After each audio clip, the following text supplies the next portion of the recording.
আসসালামু আলাইকুম। একটা অস্থির সময় পার করছে অন্তর্বর্তী সরকার। এ ব্যাপারে বলার অপেক্ষা রাখে না। কূটনীতিকদের ব্রিফ করেছেন স্বয়ং অন্তর্বর্তী সরকারের প্রধান উপদেষ্টা প্রফেসর ডক্টর মোহাম্মদ ইউনূস।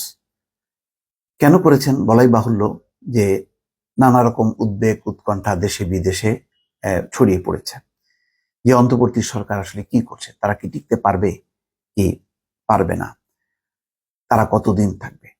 সম্ভবত পুরো পরিকল্পনাটার কিছু অংশ আজকে ধারণা দেওয়ার জন্য প্রফেসর ইউনূস তিনি নিজে ব্রিফ করেছেন। 8 তারিখে অন্তর্বর্তী সরকার গঠিত হয়েছে। 4 দিনের মাথায় তহিদ হোসেন পররাষ্ট্র উপদেষ্টা ব্রিফ করেছেন। আজকে 10 দিনের মাথায় ব্রিফ করছেন ডক্টর মোহাম্মদ ইউনূস। সেখানে তিনি কয়েকটি পরিষ্কার বার্তা দিয়েছেন। আমি যেই শিরোনামগুলো স্ক্রলে এসছে ইতিমধ্যে, আপনারা বিস্তারিত নিশ্চয়ই জানবেন। তাতে পরিষ্কারভাবে তিনি একটি কথা বলেছেন, গুরুত্বপূর্ণ তথ্য। সেটি হচ্ছে সবকিছু সংস্কার করার পরেই নির্বাচন করবে অন্তর্বর্তীকালীন সরকার। দর্শক, এটা খুবই গুরুত্বপূর্ণ একটা মেসেজ। তারপরে বলেছেন এই সরকারের প্রধান লক্ষ্য আইন শৃঙ্খলা বাহিনীর দ্বারা সমাজে শান্তি ফিরিয়ে আনা। এটা একটা গুরুত্বপূর্ণ কথা। যদিও এটি নিয়ে হয়তো একটা আলোচনা চলতে পারে যে আইন শৃঙ্খলা বাহিনী কেন, রাজনৈতিক শক্তিগুলো কোথায়, সেই শক্তিগুলো কেন কাজ করবে না। নিশ্চয়ই হয়তো বিস্তারিত জানা যাবে। তবে আইন শৃঙ্খলা বাহিনীর উপর জোর দিচ্ছে এবং বোঝাই যাচ্ছে যে সেনাবাহিনীর একটি সহায়তা আরো যে অনেকদিন চলবে, এটা মোটামুটি পরিষ্কার।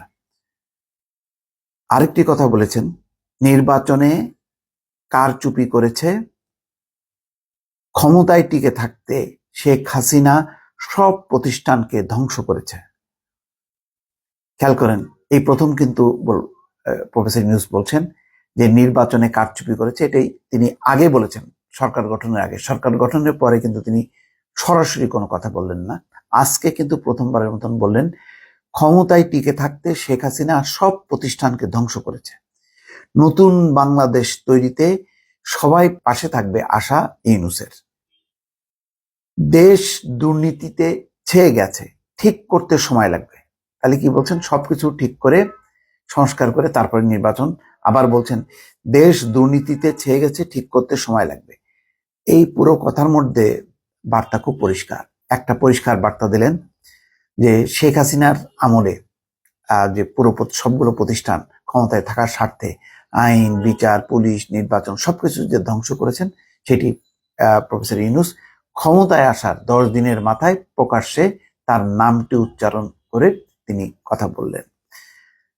দুর্নীতিতে দেশ ছেয়ে গেছে, এটা মোকাবেলা করবেন, আইন শৃঙ্খলা পরিস্থিতি মোকাবেলা করবেন, সবকিছু করার পর তারপরে নির্বাচন। দর্শক, বুঝতেই পারছেন যে যাই বলুক না কেন, যে ইউনূস সরকার শুধু এসছেন যে দ্রুত নির্বাচন দেবেন এবং বিএনপি যাতে ক্ষমতা আসতে পারে, সম্ভবত এই ধারণাটা যে ভুল, এটা ইউনূস সরকার কিন্তু পরিষ্কার করলেন। এবং তার সাথে যে রিক্রুটমেন্ট, যে বিশিষ্ট মানুষরা এসছেন, তারাও কিন্তু নানা গুণে গুণান্বিত সব ব্যক্তি এবং তারা নানা ক্ষেত্রে ইতিমধ্যে আওয়াজ তুলছেন।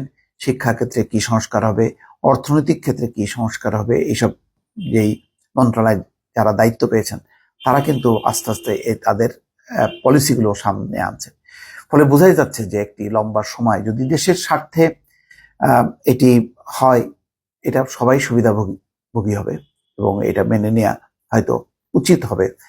এখন বিষয়টা হলো যে এখনই নির্বাচন দিলে বা 2 মাস, 3 মাস, 4 মাস, 6 মাস পরে নির্বাচন দিলে কারা ক্ষমতায় আসবে এটা বুঝতে কারোর বাকি নেই। সেই দলটি হচ্ছে বিএনপি এবং দ্বিতীয় প্রধান দল হচ্ছে জামাত ইসলাম।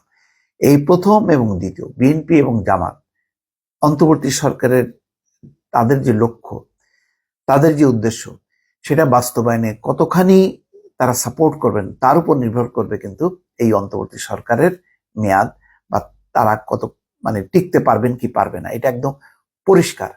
এবং সেই সাথে যারা এই শিক্ষার্থীরা যারা আন্দোলন করেছিল তাদের অবস্থানটাও কি হবে।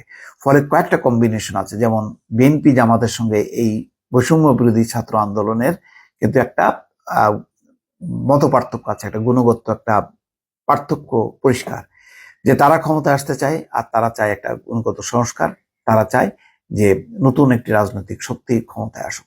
ফলে এই টানাপোড়েনের মধ্যে অন্তর্বর্তী সরকার কোন কোন শক্তিকে তার কাছে এনে টিকে থাকতে পারবে এবং তার লক্ষ্য বাস্তবায়ন করতে পারবে, সেটি কিন্তু এখন দেখার বিষয়। তবে ইউনূস সরকার যে খুব অল্প সময়ের জন্য আসেনি, আজকে কিন্তু কূটনীতিকদের ব্রিফ করার মধ্য দিয়ে সেটি আবারও জানান দিলেন। দর্শক ভালো থাকবেন, আল্লাহ হাফেজ।